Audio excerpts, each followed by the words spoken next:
ఈ లోటరీ పెట్టే వ్యక్తి రోడ్డు పక్కన లోటరీ పెట్టాడు. ఇందులో బెలూన్ను బాణంతో కొట్టాలి మరియు ప్రతి బెలూన్లో ఒక స్లిప్ ఉంటుంది. ఇప్పుడు ఎవరి అదృష్టంలో ఏది ఉంటే అది వస్తుంది. కాబట్టి ఒక అబ్బాయి బాణం వేస్తాడు, అందులో 10 నెంబర్ వస్తుంది. దానితో అతను ఐఫోన్ గెలిచి తీసుకుని వెళ్తాడు. ఇప్పుడు ఈ అమ్మాయి తన తండ్రితో తను కూడా ఆడతానని చెబుతుంది. కాబట్టి అతనిని అడుగుతుంది, అన్నా ఎంత అని. దానికి అతను 5,000కి ఒక బాణం అని చెప్తాడు. ఈ 5,000 బాణంతో మీరు లక్షల విలువైన వస్తువులను గెలుచుకోవచ్చు. ఇప్పుడే చూశారు కదా, ఒక్కసారిగా అదృష్టం మారడం. ఒకేసారి 1.5 లక్షల ఐఫోన్ను గెలుచుకున్నాడు. ఇప్పుడు మీరు కూడా ఒక బెలూన్ పేల్చి అదృష్టం తాళం తెరవండి. అప్పుడు ఆ అమ్మాయి ఆనందంతో ఉప్పొంగుతుంది. ఈరోజు ఈ రెండింటిలో ఒకటి గెలుచుకుంటాం. కానీ బాణం వేసినప్పుడు దానిలో నుండి వచ్చిన స్లిప్పై షుగర్ 500 అని రాసి ఉంది. ఇప్పుడు ఆమె తన నాన్నను ఆడమని చెబుతుంది.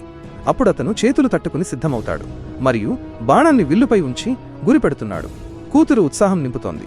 కొట్టు నాన్న, కొట్టు అని అటూ ఇటూ చూసి కొట్టేస్తాడు. ఇప్పుడు అతని స్లిప్లో నుండి ఏమి వచ్చిందో చూసే ముందు, ఆగునైనా, నన్ను చూసి విస్మరించకు, లేకపోతే నీకు చెడు సమయం వస్తుంది. ఒక్కసారి కామెంట్లలో హర్ హర్ మహాదేవ్ అని రాసి వీడియోకి ఒక లైక్ చేసి ఛానల్ను సబ్స్క్రైబ్ చేయి. నీ ప్రతి కోరిక నెరవేరుతుంది. కాబట్టి అతని స్లిప్పై ఈ విధంగా ఈ 10,000 రూపాయలు ఓడిపోతాడు అని రాసి ఉంది.